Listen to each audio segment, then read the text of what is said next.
Hello and welcome back, Realty Pros. We are here this Thursday evening for another Mastermind Training session. And I'm excited to be back. And I always love our presenter that we have today. We have with us today Miss Angela Skipper, who happened to also be Porterhouse International Realty Group's top producing agent for the year of 2022.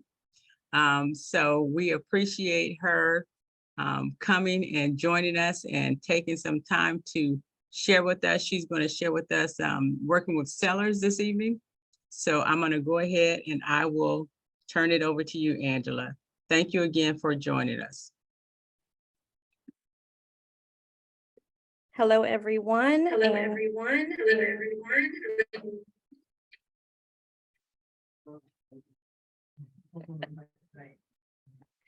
All right, I'm going to go ahead and start sharing my screen, then we'll go ahead and get started. Can you guys hear me okay? Can you get a thumbs up? All right, let's see.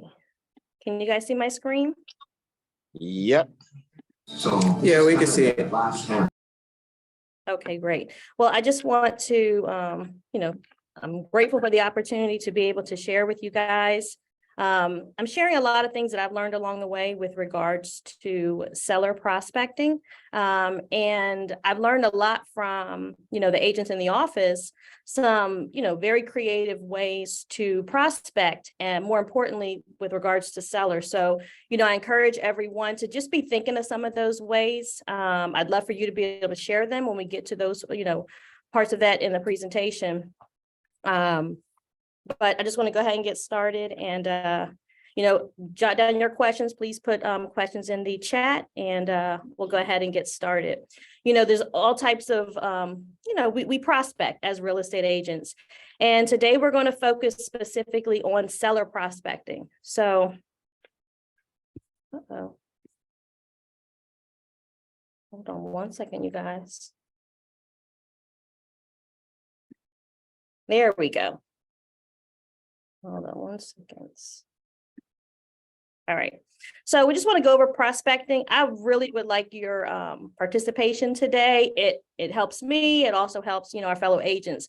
But let's kind of, if anyone wants to share what prospecting is to them, feel free to either raise your hand or go ahead and chime in. Does anyone want to share what prospecting is to them? If not, just be thinking about some things. I'm going to go ahead. And prospecting is, you can read right along here with me. Real estate prospecting involves lead generation, a process that can help agents find potential property sellers who may be interested in working with them. So ultimately, that's what we're going to talk about today, all the different ways, what we should focus on, and what's most important when prospecting, again, more importantly to sellers. Our goal in prospecting, we want to find motivated sellers.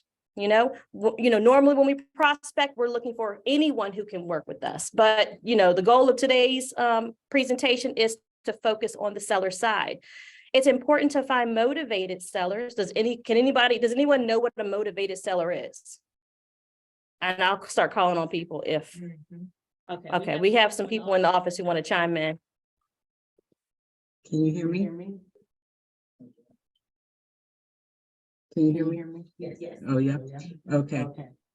So for me, a motivated seller is not, a really motivated seller is not someone that you have to go find. They find you because they know that you did, you let it be known that you are a real estate agent. You're here to serve them.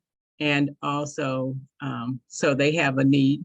And so they reach out to you. Then I guess you also have that one that has been maybe talking about it with someone, but does not necessarily have it or does not think that they know of an agent. You would want to reach out to them as soon as possible or whenever you have the opportunity.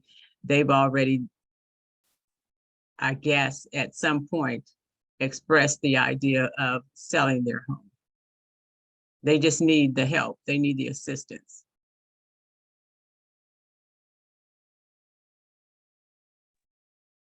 Can you hear me okay?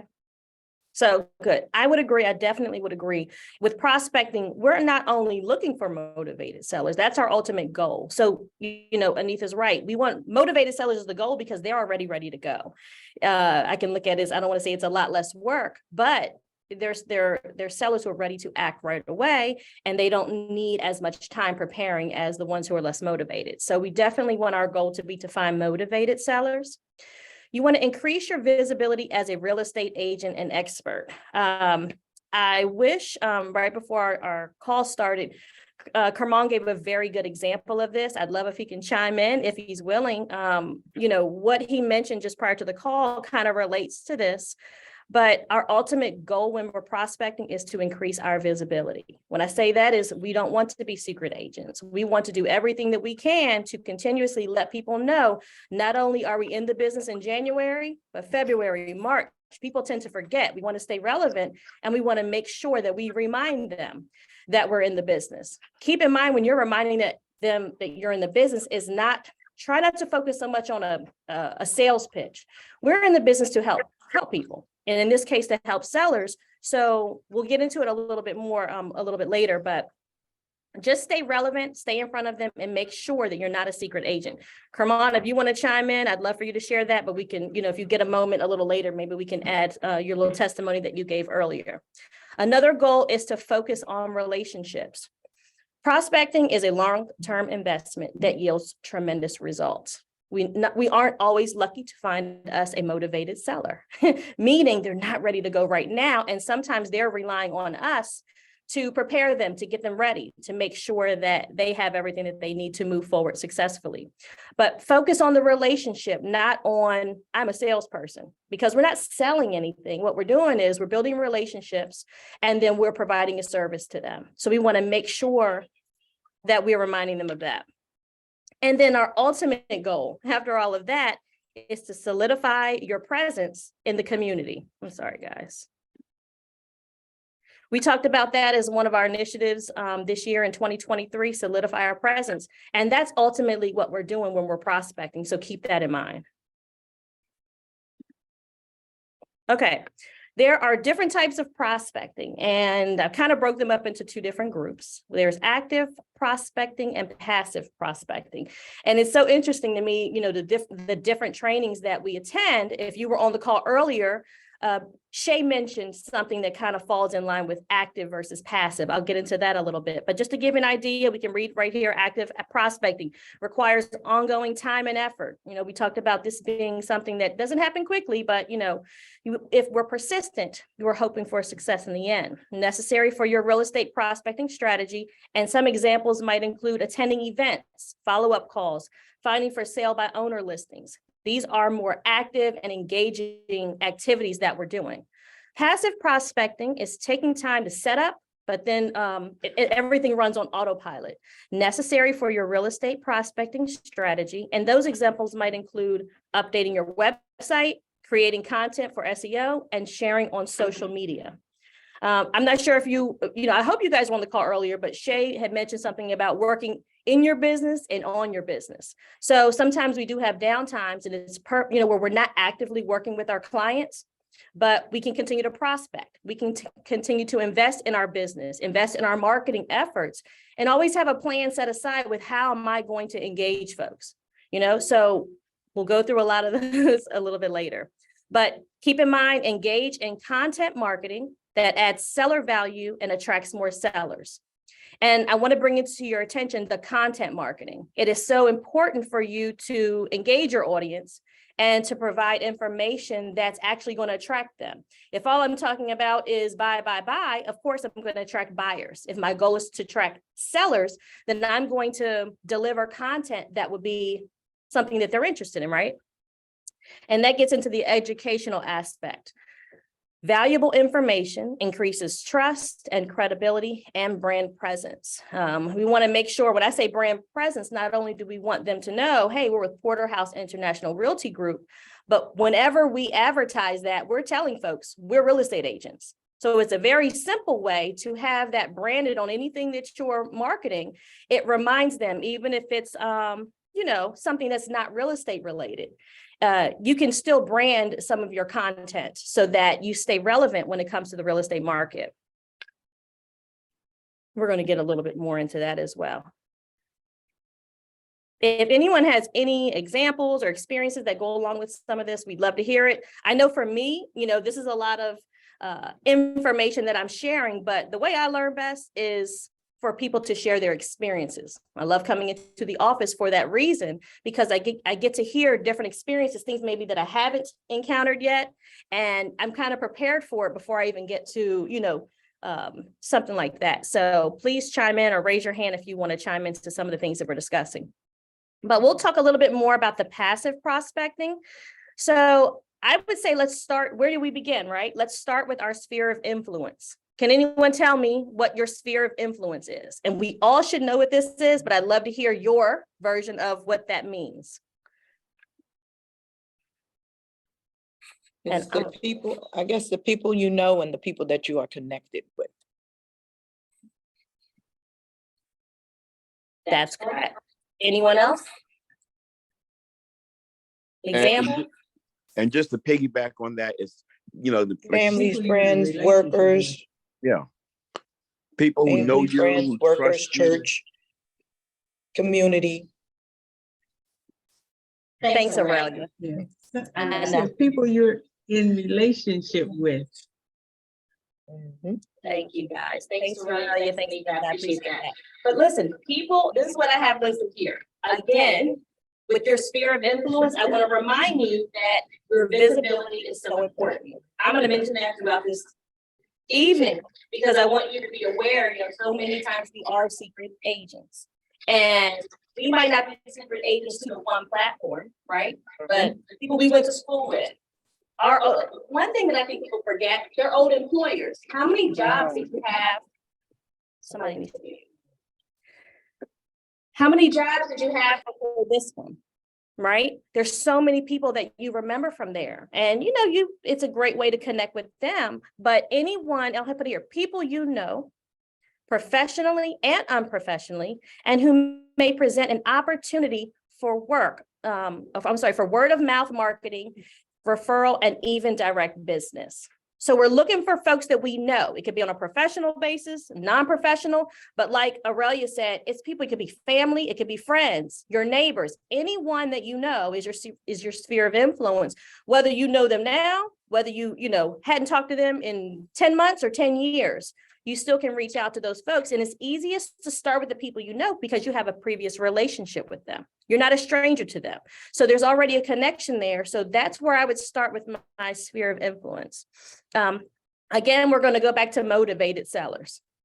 When I'm prospecting, it's so easy, especially if I'm prospecting to sellers, where would I start? Would I start with someone renting a property? No, because they don't even have a property to sell. You want to start with someone who perhaps we could start with our neighbors, right? But I want to point out the ones who are motivated, that we already are clear that they either want to sell their home or had an intention of selling their home. Distressed properties are short sales. Those people are more likely to sell their home than someone who just moved into one. Your FSBOs are your for sale by owners. A lot of the times we see those marketed, we already know they had an intention of selling their home. They were doing without a real estate agent. So we talked about education and content, and to be able to explain to them the benefit and the value that you add and why you could benefit them in selling their property.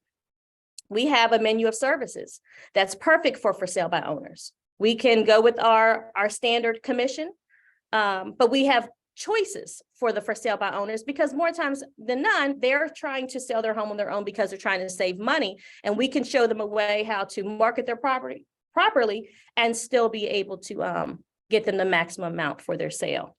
Expired listings. Expired listings are people who already had their home on the market. They already wanted to sell their home, but for whatever reason, they weren't successful. So why not target expired?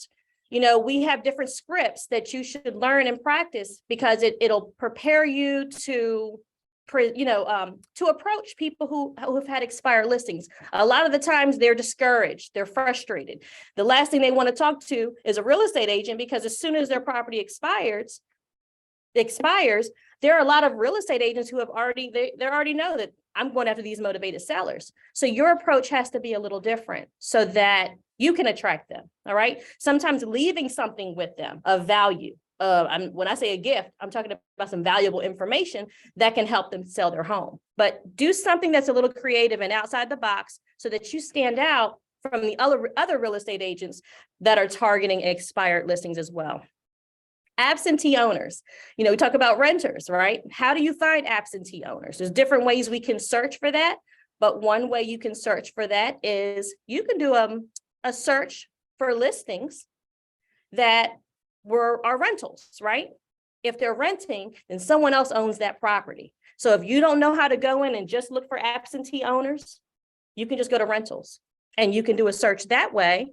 That's a twofold. You can prospect to renters to try to get them to purchase a home. But on the back end, you can reach out to the owner. We can pull up public records, and there's other resources that we have where we can collect the information on those owners.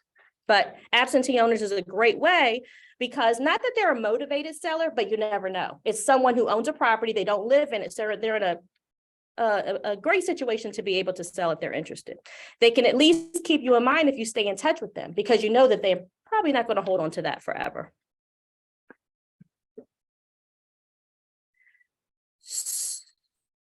So I was making sure I could see the bottom. All right, so we're going to move on. And more passive, I'll call this passive prospecting, because we have access to prospecting resources that allow us to prospect in a way where it doesn't always put us in front and directly engage, but we can do so indirectly. We have our website. Why would a seller be drawn to your website? How could that benefit you when you're doing seller prospecting? Anybody? If you say it, I'll go ahead and repeat it. It gets social media more visible online. Okay, he brought up visibility because I want to mention it on every single slide, but it's important to stay visible, but it lets people know, hey, they're a real estate agent, they have a website. Did you have something, Aurelia? I know also on the website, it's the availability to do your search. So they can search homes and they can actually become active in what they're looking for through your website as well. Right. So I don't know if you heard Aurelia, but she was saying that you have a search engine on your website. So it allows them to kind of engage and kind of play around. And again, anytime they want to look up a property, you're there. You think, well, why would a seller want to look up a property? Well, if I'm not sure if I want to sell and I have this agent who has been very helpful in providing valuable information, but then they have this search engine, I might want to start browsing and wondering what's going on in my neighborhood. What are the homes selling for, or what are they actively on the market for? I may want to start browsing. I wouldn't even know where to go. Where do I start looking? So sometimes they browse and they find areas they want to live. And then once that happens, then they say, okay, I think I might want to sell. But one other feature that we have on our website is somebody. If you're a seller, yes, I heard it from a couple people. You can find the value. I need somebody to mute. You can find the value of your property by going to the website.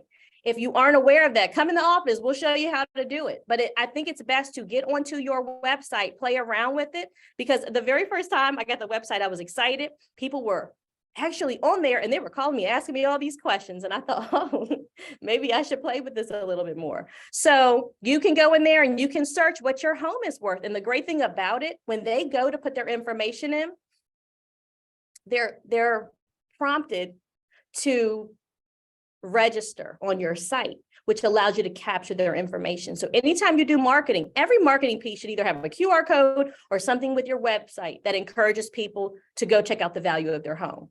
This is important for this presentation because we're trying to do seller prospecting. So even when we're reaching out to buyers, that's something that somebody who wants to sell will see. It doesn't cost us usually anything extra to just plug that in there, whether it's on your cards or any marketing materials. If you don't know how to do a QR code for your website, come in the office, we'll show you how to do it, okay? Okay, it's very simple. There's lots of ways to do it, but But again, I put website on here for the professionalism. You know, it says a lot when you have a website. There are real estate agents out here who don't have a website. After all, many of us before we came here didn't have one. So it's something that we get here at Porterhouse, we get a website, right? So it shows professionalism and we want to build up that credibility, and that's what it does, right? And of course, like Marcus said, visibility. Determine the home value and the search engine are so valuable with just the website alone. So social media is next, and social media is a larger audience and business presence, and you get a business presence there. I would love to hear anyone chime in on how social media can help benefit when you're doing seller prospecting.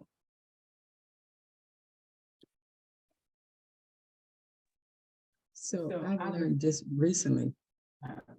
I've learned recently that, so you give them something of benefit, something of value. You put something out there of value, and, that in turn keeps them interested in, you, which makes them, continue to go back to your social media page. They begin to look at you as the expert that you are. So were you on mute? Yes. Okay, good. So absolutely what Anita said, social media, you have to be, you should be cautious or conscious of your content and what you put on there, because you want, you kind of want to be transparent. You want people to see that, hey, I'm still a regular person, but when you're going to the bank to cash a check, I know we have direct deposit here, but there's different things that you can do just to be like a regular person that still shows I'm a real estate agent. But going back to social media and trying to attract those sellers, providing content that attracts them is very powerful, and it will attract those sellers. Another thing, hashtags. If you don't know how to use hashtags, come to the office. There's lots of people will be here to tell you how to use the hashtags, right, Marcus? Yeah. But hashtags will allow you to target certain folks so that they can find you and the content that you're presenting. Is that right? Yes. Got it. Had to make sure. Like supermarket, the name at the top, the hashtags help you go to the aisle that you need. So he said it's like a supermarket, and it's like the aisles that it tells you where to go to get down that aisle. That's pretty much what your hashtags are doing. Because we prospect to all types of people, our hashtags will allow us to be intentional and target sellers, because I want to be a listing agent mostly. And so I want to attract sellers. So these are things that are very valuable to me. And you can apply these to whichever audience you're trying to target, right? The other thing are Facebook groups. It allows you to engage with all types of people. But if you target groups where sellers will more than likely be, then that's where you're going to find. You're going to be able to prospect to those sellers. You can join groups, neighborhood groups. Are there sellers in neighborhood groups? They're full of sellers, right? You have realtor groups. And you think, well, why would she put that in there? Why would you, as an agent being in a realtor group, benefit you with sellers? It's a number. I can think of a whole lot of reasons, but I'll just say, as far as a realtor group, just to give you a few. Number one, we want to work with real estate agents, right? A lot of the times those groups share so many ideas. You may pick up ideas that we haven't even learned about, for one, right? Number two, if the realtor group just isn't in your community and they're in a different jurisdiction, then you're in a position to perhaps get referrals. They'll see, but one thing I want to tell you about these groups, well, let me move on. You want to join local events. Why would joining a local event benefit you as far as prospecting and finding sellers? Well, if you have a farm area or, joining any of those groups will make you more aware, and it'll also increase your visibility. Home ownership topics and tips. When you're on, there are groups that are just for this, home ownership, DIY, tips like that. Join those groups. Number one, you can learn to be able to share these little secrets with your clients. But at the same time, you're going to meet folks. If people are on there looking for homeowner tips, chances are they might be a homeowner, right? So you want to take the tips, But in addition to you joining these groups, you can give advice, you can provide support. So when you're on these groups and you're just browsing, you might say at lunchtime, that's when I get to play in social media, right? You can kind of, be nosy and figure out what's going on in your life and your sphere of influence.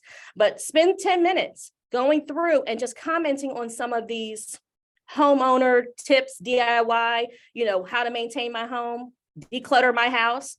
Give some suggestions that you'll pick up from being on these other groups, but you're the one providing knowledge and, that you are fully aware of what to do. And then you build your presence. CRM is a great way to prospect. Why is your CRM a great way to prospect? We have Boomtown, right?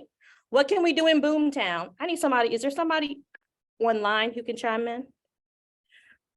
I'm calling you, Kermon, because I can't tell who's all in the group, but I need somebody to tell me how Boomtown can help you with seller prospects. We'll wait. Well, I can tell you one of the things that Boomtown helps you do. First of all, like you were saying, as far as getting your name out, that you're an agent, getting referrals, getting in contact. You have a large avenue of people that you can talk to and that you can have access to. And the larger your sphere, it's a numbers game. The more people that you're going to be able to serve, and the more people you're going to be able to get referrals from, because people who are selling their house know people who want to sell their house. So you constantly want to, when you're talking to people who are selling or interested in selling, you have so many people who want to know what the value of their home is worth. You can tell them, I can give you a free evaluation of what the value of their home is. You also have people who say, hey, this person did me very, very well. They were very professional. They really took care of me. You may want to get in contact with them.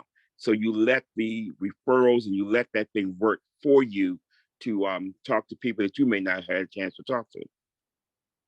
Thank you, Kermon. And I appreciate that. Not only that, but for the newer agents who haven't gotten a chance to go into our CRM and learn how it works, there are leads that will be filtered directly to you. Pay attention to those leads. There's a now button. You should be checking those daily, right? Can you get seller leads in Boomtown? Absolutely. So here we are thinking, oh, we got buyers, renters, we have people browsing. There's a button there or a place on there on your lead that says, I have a home to sell or seller lead. And it's so exciting when you get those.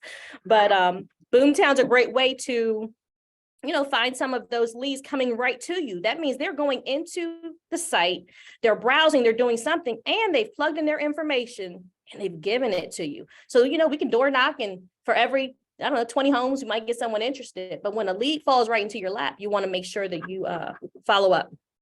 But in addition to that, Boomtown is great for lead generation as well as lead management. So we talked about all these other things already. And what do? How do we manage all these leads, So Boomtown's a great way to do it. As we are collecting these different folks from Facebook and from all these other avenues we talked about, plug it all into Boomtown so that you can constantly make all those contacts and touches. You can reach out to them several times a week, several times a month, stay engaged. The one who stays engaged the most is the one they're going to reach out to when they're ready. Okay. Prospecting resources are continuing. Past that, we have Constant Contact, yet alone another resource that we have at Porterhouse that doesn't cost us anything to use. However, it has tremendous value. We can utilize drip campaigns there. We can target our audience. So in other words, if we have an open house and we plug in everyone who came in who had a home to sell, if you're putting all your contacts in Boomtown or even transferring them over to Constant Contact, it's another way to continue to communicate with them. And then it's a great way to schedule your marketing or your communications. In Constant Contact, you can go in there. We actually have a challenge to do that this month, and that's to schedule our marketing for the rest of the year. And I'm going to go ahead and let you in on a little tip that Miss Pat shared with me, because it's funny you mentioned the marketing. I talked to Miss Pat earlier this week, and I said, hey, I need some accountability. I need someone who's going to hold me accountable to putting all my campaigns, setting up my campaigns in constant contact. I had this conversation with her this week. And then I had this great training today that said, hey, here's our challenge. But one thing that Miss Pat taught me is that while you're going in and setting up everything for 2023, she said, you might as well go ahead and do 2024 also. If you're already setting up February, all you do is schedule in, the different times, or you can create the flyer. I don't know if it lets you go out that far, but you can do it each year if you'd like, or you can take Mrs. Pat's advice and set it up one time and let it work for you, for 2024 as well. So I was excited that she shared that with me, and I'm looking forward to working on that this weekend. Next is our marketing campaign. There's additional marketing campaigns, direct mail. We can't forget about direct mail, postcards. A lot of times you can personalize that whole experience for the seller. Write a handwritten note, letter, be more intentional, more personable, and continue with the direct mailing. But it's another way to save time. We're working, whether it was in our business versus on our business. You can set up campaigns through direct mail, and you can do paid advertisements as well on social media and other platforms. And then another resource, I'm just going to remind you about the motivated sellers, because we're talking about prospecting resources. These are resources made available to us through Bright MLS. All right. We have access to a lot of these. Another platform, as far as looking for sale by owners, you can search the internet. I won't go into naming all the platforms that have for sale by owners, but Craigslist, and I think Zillow even has for sale by owners, but you can look up open houses. They have to market somewhere, right? So if I'm looking for a home, we can just search the internet to try to find some of the for sale by owners and things like that. But there are lots of platforms to locate the ones who are already motivated. Now we're going to move on to active prospecting. Does anyone have any questions about passive prospecting, or can you think of anything that I may have left out that would be considered passive prospecting? If so, put it in the chat. Is there something in the chat that's relevant? Curtis put something in WhatsApp. Just to be in contact with your contacts so that, and asking them, updating your information, you're asking questions so that you can engage with them in that way. Right. So, and that's another thing that we do. We have done previously, and that's to do texting campaigns and things like that. But every year, updating your contacts and contact information allows you to stay in touch and make sure these contacts are accurate, so that when you are prospecting, you're actually getting to the right person, right? And you're actually engaging. So we'll move on to active prospecting. I went over what active prospecting was earlier, but this is to kind of go into it a little bit deeper. But that contact is more direct, it's more personal, it's face-to-face, but it's a little bit more than just behind the scenes, here are all these touches. It's a little bit more personable one. I actually gave Curtis credit for that, Mr. Porter. Oh. So with calls, that's everyone's favorite thing to do, is making those calls. So can anyone tell me the difference between a warm and cold call? Want to? Yeah, right. Warm calls are your sphere of influence. Those that you know. The cold calls are people that you don't know, and you're just going through those calls to make that relationship or contact. Could you guys hear Aurelia? Okay. So Aurelia said that the warm calls were usually like your sphere of influence, and the cold calls are usually the people you just don't know, and you're walking up to strangers, knocking on doors. Those are your cold calls. Well, knocking on doors, but calling people you don't know, right? There are scripts for this. So many people are afraid of calling. I don't know if you guys, I wish I knew how to do a poll on here, but I already know what the answer would be. Warm calls are easy. So if you're going to make calls, I would start with your warm calls. Call your sphere of influence. Contact. A lot of the times when you're making those contacts, they all don't have to be real estate related. Hey, you want to sell your house? Things like that. Call on them, welfare checks, ask how they're doing, ask about family. And what I love to do when I'm talking to friends and family, my sphere of influence, when I call them, how's work? Usually when you ask, how's the family? They say, well, how's your family? If you say, how's work going? They usually say, so what are you up to? How's work going with you? And it makes it so much easier. So when you practice that with your warm calls, then try that with your cold calls. Okay. Our cold calls are more targeted towards a certain script that we're going to use. Right. But I usually try to not just straight to the point. I'm usually asking them how they're doing, how's their day type thing. But there are scripts for these calls to make this easy for you. I'm sure there's all different aspects of real estate that were difficult for you, and you've gotten used to them and warmed up to them, and they're easy. Cold calling will be easier if you practice the scripts. The scripts are in Brokerment. There's scripts online. There's people in the office who will practice scripts with you if you come into the office, right? But read the scripts, practice them, and memorize them. And the first thing I always hear people say is, that's not me. That doesn't sound like me. Well, learn them anyway, and then make them you. The scripts are there because they work. If that doesn't sound like you and you're not getting leads, it's because the way you're doing it doesn't work. So follow the script, do what it says, and then put your personality into it. You can change a word or two, but the words in the script, the order it goes in is very relevant, and it's important for you to follow the script. Okay. Open houses, active prospecting. All right. We all know I love open houses, but there are so many ways to prospect sellers when you go to open houses. We talked about having an exclusive seller sneak peek. You can call it whatever you want. You can do this an hour before your regular scheduled open house. It's not even advertised the way your open house is. It's just for the neighbors. How are you going to let your neighbors know about this exclusive open house if it's not marketed with the open house? You're going to have to get out in the community. You're going to have to knock on doors, and you're going to have to hand out as many flyers as you can. It's difficult for one person to do that. Invite all your Realty pros in there because what we've discovered when we've done it, there'll be 2 or 3 of us delivering flyers. We'll say, oh, we'll print out 200 flyers. That's enough. We print out 200 and we're 5 streets and that's it. 6 streets down or something like that. And it's like, wow, we missed this whole section. So, if it's just a matter of printing out more flyers to get more sellers, then just be intentional, but call it whatever you want. Be creative. It doesn't have to just be the hour before your open house. It could be the night before. Seller might say, go ahead and get ready the night before. Great, because I'm going to let your neighbors in. And you want to make sure when you're doing these neighbor exclusive sneak peeks or whatever you want to call it, you still have to remember that you represent the seller.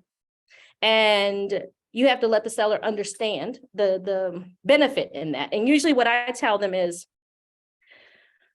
different things I'll share depending on the person and their personality. But I say, I really don't want your sellers in here while the prospective buyers are in here, because sometimes they have a lot of opinions, things like that. That's one way to get them from not being there during your other open house. But the one reason that really attracts them is I let them know your sellers have an added interest or invested interest in who moves into this home. If I let them in first, they're going to spread the word. So for tomorrow's open house, I expect there to be more people here. So you have to do it in a way you still work for the seller. We are not there to generate business for ourselves by doing an exclusive open house. You have to be very intentional with how you communicate why you're doing it, however you want to word it. Just make sure it's done in the seller's best interest. I'm inviting the neighbors in because why is it in the best interest of my seller? Your sellers are going to help me attract more people I'm sorry, thank you. Your neighbors are going to help me to attract more buyers for your property, right? The benefit to us is we're seller prospecting. That's what we're doing, right? We're getting to know more of the sellers. We're being visible. And of course, our communication can add more value when we're trying to get them there. We can try to engage, collect their information so that we can work with them outside of the parameters of working with that particular seller. And then at least, again, door knocking. I mentioned you have to door knock in order to reach all these folks, right? And another thing that I do, if you can't door knock, then just deliver the flyers. Just deliver invitations. We talked about doing a special invitation you can mail to them, right? Everyone can't door knock, and the weather doesn't always permit that. And sometimes you can't reach as many people as you'd like. So if you want to have a special invitation that the seller allows, invite the neighbors with a personal invitation, something that gets their attention and makes them want to come out. Another thing that I like to do when I do open houses is Most of you all know, I like using a ridiculous amount of signs. I don't want there to be any question as to whether or not this is an open house. I remember back in the day, I would drive past an open house when I wasn't a realtor, and I was thinking, oh, I kind of want to go in there, but there's no cars there, and maybe I'll go later, just different things. But when you put those signs out, it's telling anyone and everyone, come on in, look at all this, something's happening in there, right? So when I put my signs out, depending on where I put them, what I like to do, not always consistent with doing this, but when you put a sign in front of someone's house on the corner, go knock on the door and say, hey, is it okay if I put this sign here? Now you started prospecting with the seller, you're engaging, you're building a relationship with them. So if I have 20 signs, I should be knocking on 20 doors. Put a sign in between two houses, and then you're going to have to knock at both houses, right? But it just gives you a reason to knock on doors.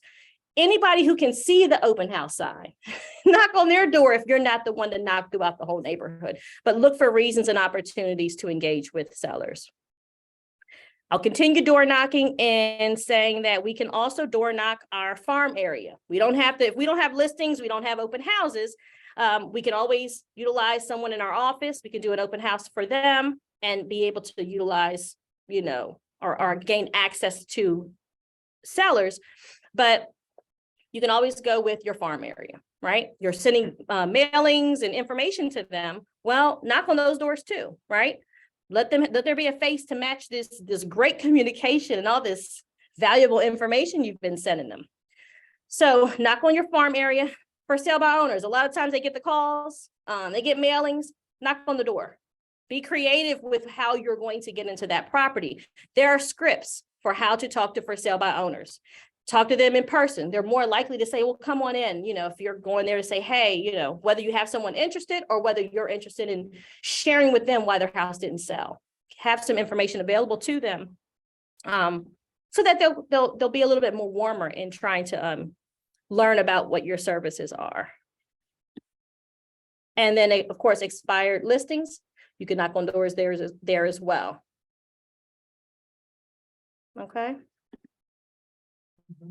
Active prospecting continues. Community involvement. So again, remember, we're more direct, we're in person, we're being more deliberate. We want face-to-face involvement and interactions with people. So if we want to be known as a realtor in our community, we don't want to just be known on Facebook, but if we have a farm area or a community that we either live in, attend community events.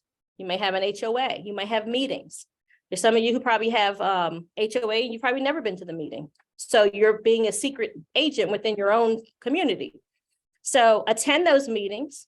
I remember a while ago, I was thinking, I already know the agents in my neighborhood, and they go to those meetings. And I don't know why I felt like, I don't know, these people maybe have been in the business longer than me. I saw a bunch of signs up and I just assumed that they go in there and they're doing what I would be doing in there and getting to know everyone. And I went to a meeting, and the guy who had seen his signs, couple in the neighborhood was sitting in the back, and he was very quiet. And I talked to so many people, and I was handing out cards, and I thought, don't let different things intimidate you. I don't know what intimidates you, but don't be afraid, be bold, go there, make yourself known. Just because it's another agent who is president or secretary of whatever meeting or organization you're with, it doesn't mean anything. They're not you. You might attract people differently. They might not be everyone's favorite person. So don't let that stop you from, being involved in your community. Different communities, different events that are within your community. Go to those events, just make yourself present and don't be a secret agent. We talked about this before, local hardware stores and other business, frequent other businesses. We talked about hardware stores. Who goes there? Sellers go there. Who else goes there? Contractors go there. Who do contractors know? Usually they're doing repairs, not on rentals. They're doing it on an owner who called them to make those repairs. So there's a lot of contractors, at these places. You'll see them when you go there. But it's a great place to go to bump into folks. I have made it a habit that if I'm dressed up and just got done with the closing, I can go to the hardware store. And if you're dressed up, you actually attract a lot more people, whether you're in a suit or you're in a dress, they're like, what's she doing in here? You know, what's he doing in here dressed like this? But it does kind of turn heads. And one thing that people have told me is we always wear our name tags. Flip your name tag upside down. You go to the grocery store.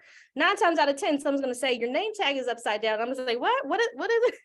And then you're now, you know, made it so much easier to talk about what you're doing. I don't even turn it around. You just say, oh, I'll fix it in the car. Thanks for letting me know, whatever. But now I have a reason to engage, right? But I got your attention. right. And if you're looking right at my Porterhouse International Realty Angel Skipper Realtor badge, right? So other businesses, we talked about frequenting other businesses, get to know the business owners. Maybe you can work out something with them, do some type of either contest or, you know, I'm going to, you know, provide lunch for someone. You see, sometimes you go into these businesses and there's a little jar on the shelf and it says, put your business card in here for a free lunch. Well, a free lunch can cost $10 to $15, depending on where you go. If you're at a smoothie place, it may cost $5. But if you find someone who allows you to do that, then you're paying $5 to $10, $15 a week, which is a lot less than what I pay at Starbucks. And so, you know, it's just a way to kind of engage. And then you get this big bucket of business cards, right? Usually people will put their business card in there. And then you can, you know, continue to prospect that way. I'll move on to referral opportunities. I love this section more than anything. I like prospecting, and let me say this. I like networking with people and businesses that have their own book of business. I'm steadily working to build my own book of business, and I'm assuming they have one. They should. So if I get in with them, then I've just opened the floodgates have opened to me potentially having, you know, access to their book of business. So that's loan officers, out-of-state agents. We are licensed in Maryland, some in Virginia and DC. May not be licensed in Pennsylvania or areas that are outside of your reach. Are any of you going to Cecil County to show someone a home? More than likely, no. So make contact with brokerages and real estate agents that are at a distance farther than where you're willing to travel. They might still be in Maryland, right? They don't want to come to Prince George's County or Charles County because it's just too far for them. Just like I'm not going to Ocean City, but I'm licensed in Maryland, right? So reach out to those folks, network, build relationships with them so you guys can exchange business. They have their own book of business and I'm willing to share my book of business because I'm not going over that bridge and I'm not driving 2.5 hours to show someone a property, right? So we can refer those out and find more listings. Accountants, businesses, anybody with an HR department, try to connect with them. Could be a great resource, especially if they have relocation and people coming from other areas. You might be the go-to person to help them purchase a home. If it's a company that says, oh, you know, someone's moving away, you may be able to get a sell out of it too. But it's a great way to network with folks. Attorneys, we talked about this before. Attorneys can be family law attorneys. People going through divorces typically have a home to sell. And you may get a potential buy or rent or both. Out of that transaction. But just remember when there's probate, estate sales, wills, anything like that, these folks who work in this line of work encounter folks who need to sell properties. So be their go-to, be the person they want to refer business to, because if you do a good job, it makes them look good and they're very resourceful, kind of what we want people to do for us. But just keep in mind when you're working with these attorneys or these types of, I would say, more sensitive situations, because it's either a marriage that's ending and or a death in the family, someone selling a family member's home. Just know that you are there to help. You're there to assist in something that's inevitable that they have to go through. And, you know, you need to make sure that you're sensitive to those things. And then lastly, we have our seminars and workshops. We talked a little bit about this actually earlier today when we were in the office, but targeted audiences. Target your audience who you want for your seminars and your workshops. You know, we're going to be doing lots and lots of we talked about home buyer seminars, so you can do home seller seminars. If you decide to do a home seller seminar, come up with content that would attract them. And I was talking to I don't know if Kerman can chime in. He had given a really good example about what these topics are. If you guys have any topics that you can share, what topics can you think of for a targeted audience for a seminar or a workshop? Firefighters, teachers. Firefighters, police, teachers. Yep. So I can tell you some that, some other ones that, you know, Kerman had brought up one. I don't know if he's still on the line. Yeah, I'm still But, here. You want to share the one you mentioned earlier, Kerman? Yeah, well, when we were talking, one of the things that came to my mind was, you know, to have include in your seminar about how you can pay off your mortgage, you know, in 7 years. A lot of people who are interested in, they may not be interested or didn't know they were interested in selling, or they didn't know they were interested in paying off their home fast. Well, the reason why people may be interested in that is because now they can take that money that they were paying for that mortgage and they can utilize that to now start purchasing investment properties, or you can utilize that to start doing maybe flips or something of that nature. But it gives people who, let's say I already bought a house, I don't see a reason for me to come to a seller seminar or home buyer seminar. Well, now I have a reason. I have a reason to come because this is some information that I hadn't thought about. This is some information that speaks to my situation. I want to, all of us want to pay off our home as soon as we possibly can, or get debt free, or either pay it down or what have you. So this is something that a lot of home buyers and seller seminars that they do not speak to. So when you can have professionals, you can have information on that, it's very attractive to a lot of people.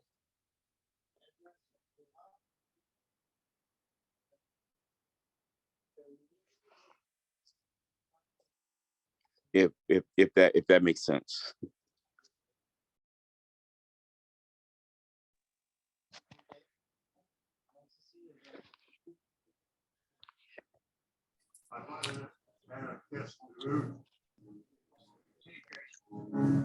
Can you guys hear? I may have went out. No, we got you, Kerman. I'm going to sum Okay, it up great. a little bit. Can you hear me okay? Yes, I can hear you now. Okay, just to sum up some of those topics, I think what we need to pay attention to when we have a home buyer seminar, we're bringing in people who are renters, people who don't have the best credit, and we bring them in knowing they're not quite ready, but we're there to provide information with hopes that they will be in a better position, more educated, more knowledgeable 6 months to a year even. It's the same with sellers. When we attract them and we want them to come in, it's not because they want to sell right now, but if we provide the content, that's something that answers a need for them, or provides information for them. It's the same way. We can't expect to just have sellers who are ready to make a move right now. Just like when we invite the buyers, we're not doing that either. So if we're piquing their interest, let's say, pay off your mortgage faster. If you're interested in paying off your mortgage faster, come to this seminar, come to this workshop. You might think, well, after they figure out how to do that, they're going to be closer to wanting to sell. Either way, you are that resource now for them, that knowledgeable resource. Another one, we can talk about empty nesters and those who want to downsize. We can pique their interest. Someone interested in downsizing owns a home. Someone who is an empty nester owns a home. So if I know Darlene had mentioned with college students and how they can purchase and things like that. Well, those college students usually have a parent that they live with who is now an empty nester, right? So, you can say different things, have different topics to pique their interest. Another thing we talked about, and I think Kerman might have touched on it too, but that's equity and investing. There's so many people who, I'll talk to and they'll say, well, I want to invest. I don't even know where to start.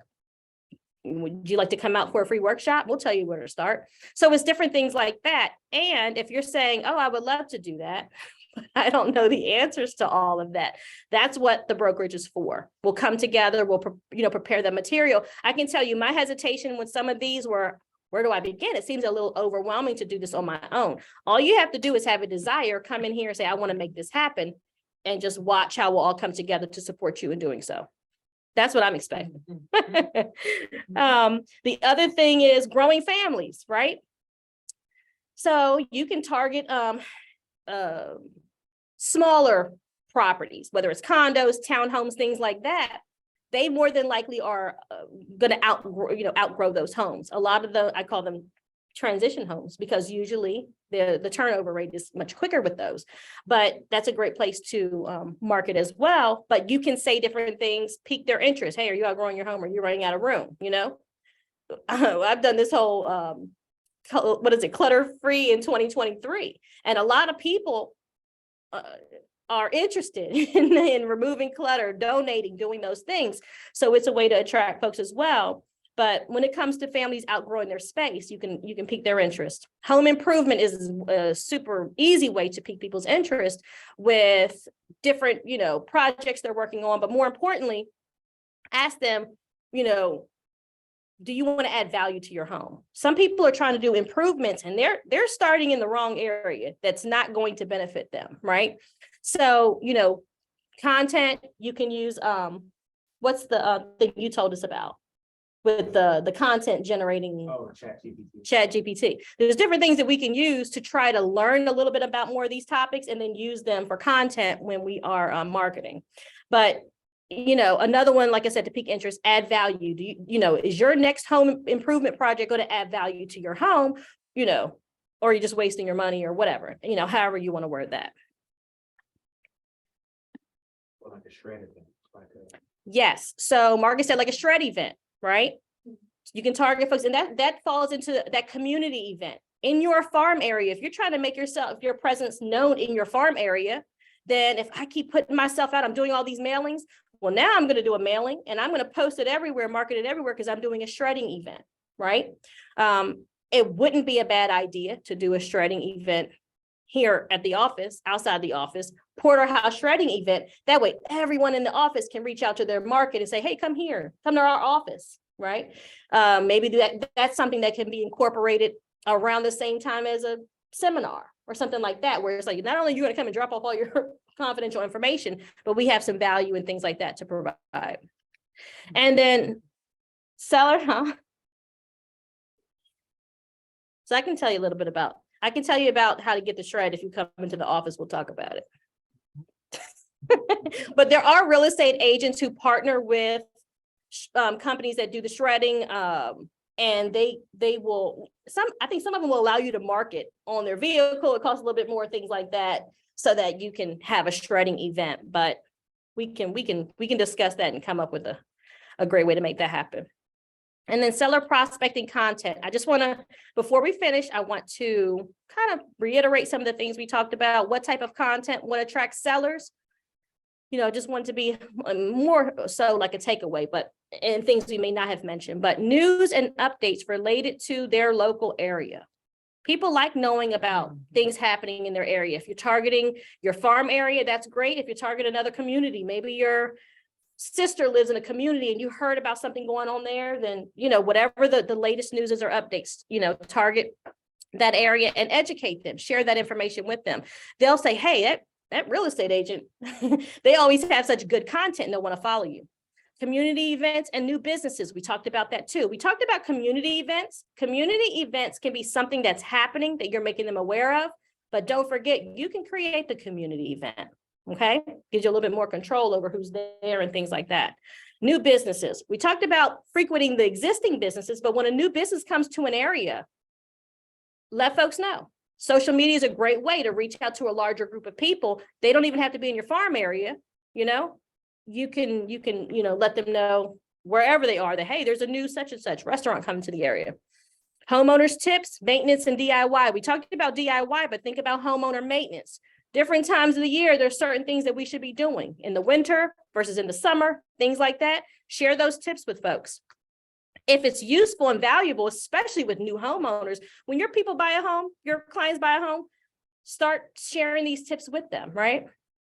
Stories and testimonials from past clients. Don't forget about your past clients when you are prospecting, whether it's one client or 100 clients. Make sure you are staying in touch with them. I didn't put this on here, but I wish I would have.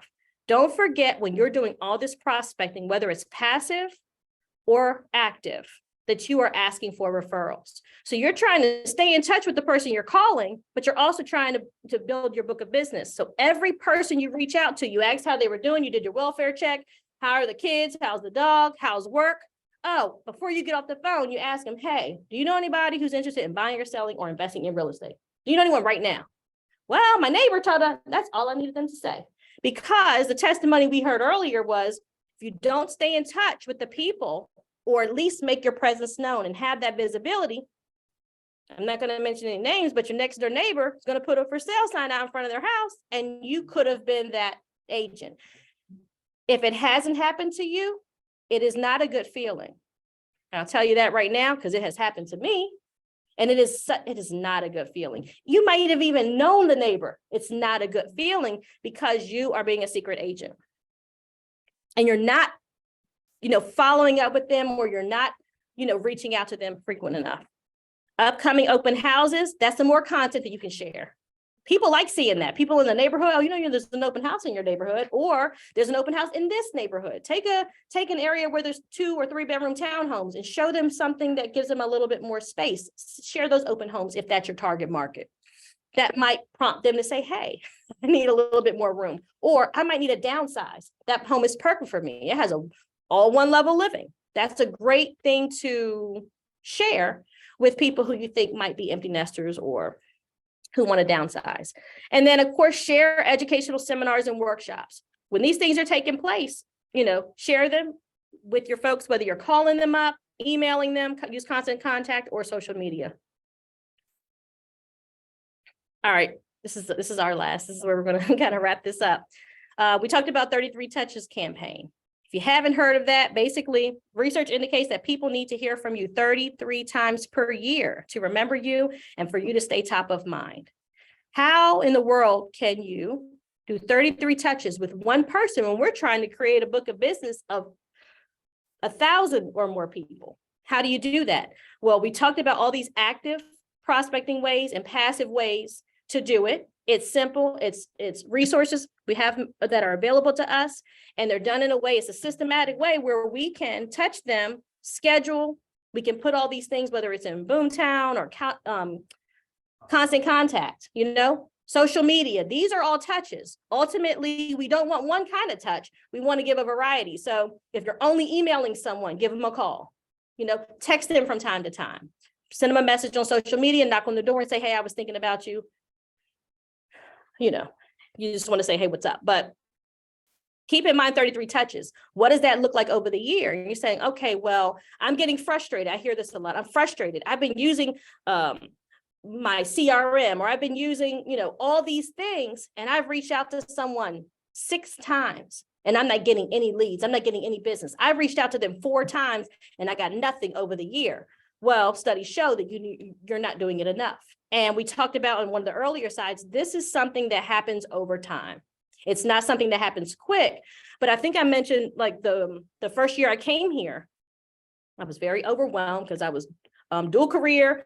I was juggling real estate, but the work that I had put in the prior year, it all panned out. But it was work that I did the year prior. Usually the business that I get is from the touches I made from the year prior. If you didn't make any touches last year, just know everything you do in 2023 is going to give you a very fruitful and successful 2024. It doesn't mean you're not going to get it this year, but it's going to make it even more successful for you for the following year. Prospecting essentials. These are just some kind of takeaways that, I love being repetitive because I learned based off of every training I've been to. They all say the same thing. They just say it different ways. Different people say it. It's always the same. If you do what the resources and the things that we have in brokerment and we get in trainings, if you just do what it says, you will be successful if you follow up and stay consistent. But leverage your existing relationships. You have your sphere of influence. Don't forget, again, your past clients and your referrals. If someone has referred someone to you, they are helping you grow your business. They should get gifts and acknowledgement and thank yous and things like that because they gave you a lead, right? They're more likely to give you more. You get out what you put in. If you do not prospect, you're more than likely not going to get business from prospecting. If you do a little prospecting, you might get a little business. If you do a lot of prospecting, it increases your chances of getting a lot more business. I can't stress this enough. Please ask for referrals. Every single time, ask for referrals. When you're working with a client, when you do your buyer consultation, when you do your listing presentation, ask for referrals then. Before they sign, while you're working for them, when you're done working with them, ask for referrals. Be consistent, and more importantly, follow up is key. If you do, you can start this process, and what it will do is absolutely nothing for you. Someone else is going to pick up where you left off. They're going to be consistent, and they're going to get all your business. So remember to follow up, and the business will continue to come. You guys have any questions? If not, Great job. that's it. Thank you. Yes, very good, Angela. Thank you so much. Thank you for all those tips, for the encouragement. That was really good. Is there, oh, there you are. Is there anyone who have any questions? Let me see. I think there's some stuff in the chat. Oh, I think this was earlier. Okay, so who have equity can learn about HELOC and how it can expand their portfolio. I think that was when small business owners can. Okay, improving growth. Okay. Yeah, purchase small multi. Yeah. So again, thank you, Angela, for coming, and you really do always have really good tips and insight and everything.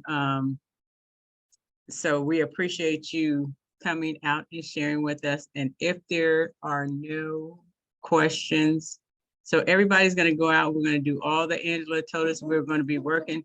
We're going to passive and active prospecting, all the different ideas. And okay, Marcus has a question. So then we'll hit our 23 and 2023 easily.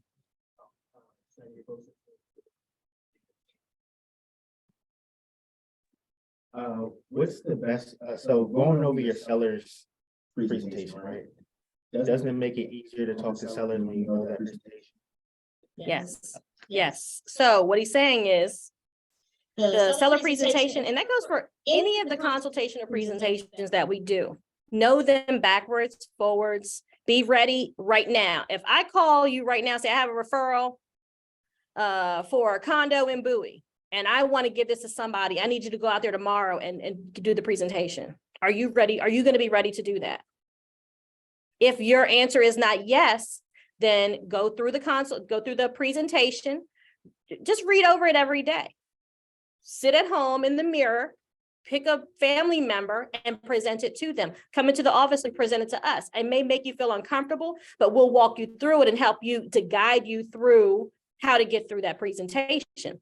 You might go through the presentation and say, I don't even know what this stuff is. I wouldn't even know how to explain it. You don't want to be in that position. Read through it, highlight the things you don't know what they mean, come in and ask someone what they mean so that you can present it and with confidence, because that's what's going to win you over.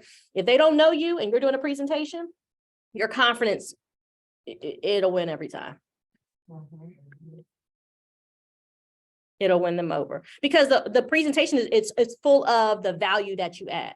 If you present it well, if you just present it at all, it's a win. So it makes you competitive with anyone else they might be interviewing with. Doing that prep sheet before you get there makes you even more confident.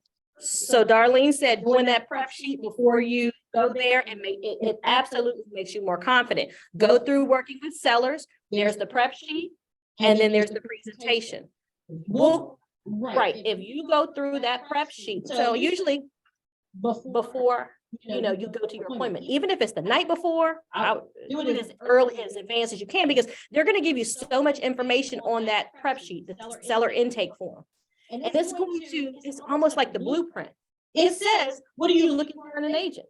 What can I do to make this transaction a success for you? You're finding out about their loans. If they have any HELOCs, you're finding everything about them. Is there more than one person who's a decision maker? If you go to a listing presentation with the wife and the husband's not there, you're going to have to do it again. So you want to make sure that's when you can ask, is everyone there who should be there, right? You get all that information. Of the next agent getting this Right. because Yep. you didn't have the requirement. But just think, when you collect all that information, you're now prepared to write in there your listing agreement. You're ready to put it in the MLS. You're ready to make a move instantly. So if I say, okay, Aurelia, tomorrow I have a Bowie person I want to refer you. She's gonna go there. She can call them the morning of, she can call them tonight, fill out that listing intake form. She'll be prepared to do her presentation, and within 24 hours, she'll be ready to put that on the market and do everything she needs to do. Darlene? So, I guess one thing that I wanted to say is that,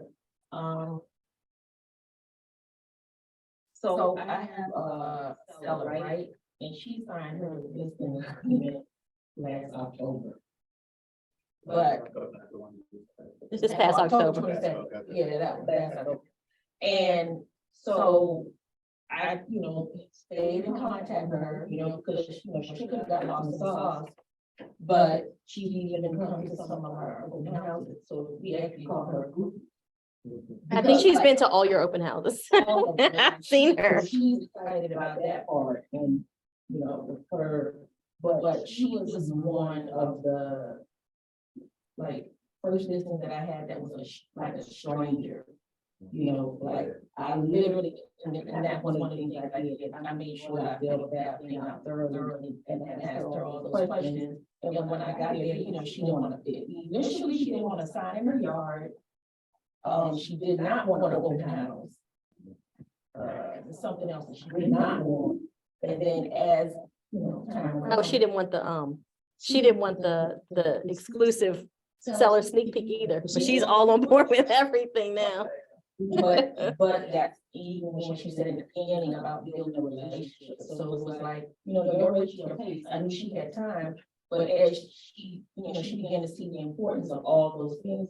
And she's all open, but that intake sheet is like, that's like your cheat sheet. She told me that before I got my last listing and. Did you try it? Yeah. and I So did. great. It's kind of like you're already putting something in the home and you kind of expert about the home already. So then when you come on that contact with, and even my buyer, knowing that seller's conversation and the buyer's conversation, like it can come with every conversation I have had with real estate.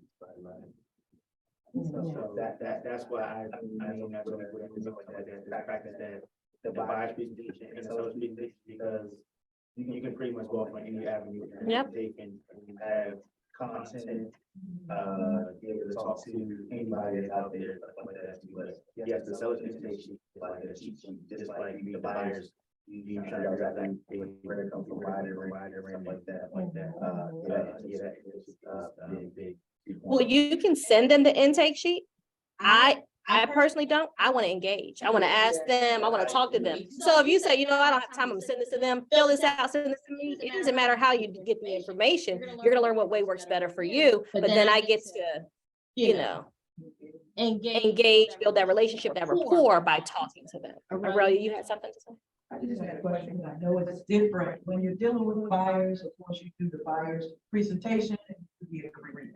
But with the sellers, there are certain things, certain forms, certain process you gotta go through with them. And it's not just the presentation that you're doing, but pulling the tax record. There's some important information that we need when we're doing. Is it something where we have a list of that? Because even the net sheet, you need the net sheet, you need the tax record so that you can verify that that person actually owns that property. And you're going in there not only with the presentation, but you need these specific things when you're going in. And I want to know if we have that listed for us to kind of like, okay, these are the things that you're going to need along the way, knowing that. So I know some of these things, there's some important ones you gotta have and be prepared to have when you're meeting. A lot of that is different from the presentation. It's in there. It is in there listed. Good. Okay. So I think everyone heard what you had to say. I just want to say, when it comes to doing the listing presentation and you need that information, and one thing that I do with my sellers when I'm going to that first encounter, I want to have a seller's net sheet. So I usually send the address to Glennis and say, hey, can you help me with the seller's net sheet? And that's when I get all that information that I need. Usually I do it because I'm in a time crunch and I'm working on a CMA and I'm working on all these other things. But Glennis will shoot that to you really quickly, already filled out. There are some instances where, you know, when you do review the public record, that there might be special taxes and things like that. So maybe we can get a note in WhatsApp to at least remind us as to where those are or what we should do in situations where they have a front foot fee or special taxes. You'll get fined if they have special taxes. Yeah, and you just don't know as a professional or somebody that's just dealing with a listing that you don't know that you have to have for a seller when you wouldn't have to really Right. worry about that for a while. Well, you also can learn about these things if you come into the office, because we talk about them quite often. And also, you can also look at some of the past things on, let's say the house got listed before. Yes. The MLS Yes. has a lot of information, because you can even go on top of it. Every listing has A listing history. the records Mhm. on top. If you go to those little icons at the top of the bright MLS, there's things you click on that, you'll see the tax records, you'll see the last people that owned the house, the last time it got sold. Like, it's a whole bunch of icons on top of, like, where you look at to get disclosures from. If you click on those icons, it will tell you most of those things. And then by the time that you pretty much, like, they don't even know that either. You know what I'm saying? They don't know exactly what their taxes are and stuff like that. So they're expecting you to find it out. But technically, if you don't have that right then, it's not the end of the world. Right, yeah. Yeah, so that's another thing, is they really don't know anything. They're picking you to give them the expert advice. So you say, hey, I have no problem with saying, hey, you know what? I don't know that, but I will find it out for you. And I always, just like Mrs. Porter, when I first came here, it's like, always fall back on your brokerage. So always if I don't have information, we have people that have been in real estate for, 20 years, or we have information, our mortgage broker, our mortgage lender has been doing mortgage for this amount of time, stuff like that. And you can always fall back on those type of things, but the information that you'll be able to find some of that information that you were asking about in the on the bright MLS for maybe the last time I got listed, or if it wasn't listed before, you can either type in the tax ID number. And also for sellers net sheets, because my last seller that I was working with, the sellers had me do a crazy amount of net sheets that I was about to send to somebody else and be like, can you do this for me? Can you do this for me? Can you do this for me? Can you do this for me? So I'll tell them, like, this is an estimate. It could be $3,000 to $4,000 off right now, because I'm just doing an estimate right now to see exactly where the numbers are. But if this is 3 to 4 off, what would you say to that? So you kind of get a feel of it too. So don't feel like you're about to make a mistake and you're gonna get fined and stuff like that, because you're gonna end up not going 100%. That's why I think it's important what you were saying, as far as Glennis providing that information, because it's a little more detailed, right? They can really kind of. But we can also do it in Bright. You can do your seller's net sheet in Bright. I've been doing that. But I when think I'm in with a the crunch. last property, I learned. So, yeah, because with that Glennis can my last listing, Miss Dyer, and that actually, it kind of makes them feel good, because it's coming actually from the title company.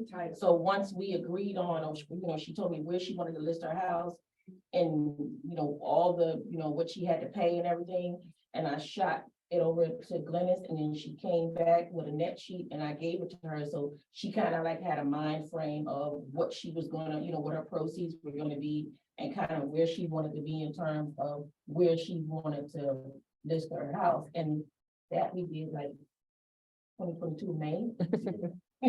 And the only thing she did different this 22 when we did it last year, is she went up 5,000. But, yeah, Initially, she yeah, said that's great. 485, and then she did say 490. I mean, yeah, I would say use Glennis, because that's what she But does, even you know what I'm saying? Glennis will say that, But I it's was saying, not sometimes you just want to look at the number, maybe even know, so you have a price point in your head. You can put the tax ID number in the bright MLS, and it'll come up exactly with everything. Oh, yeah, it does. that you Yeah. want. But yes, Glennis is the best bet, but I'm saying, let's say you have a seller that say, hey, I want a net sheet tonight, and it might be 5 o'clock. Oh, But Glennis- it's- Glennis is- But you're letting them know that's an I don't want to put her out Yeah, there. you let me know it's an estimate, you know. Yeah. So, yeah, so. Well, I was saying you can definitely use links first, but you do have that secondary. You heard when you know that person is solidified. Yeah, right. That's true. Then you can give them a more concrete one. Yeah, exactly, Yeah. right, that's true. Yeah. Yeah. Mhm.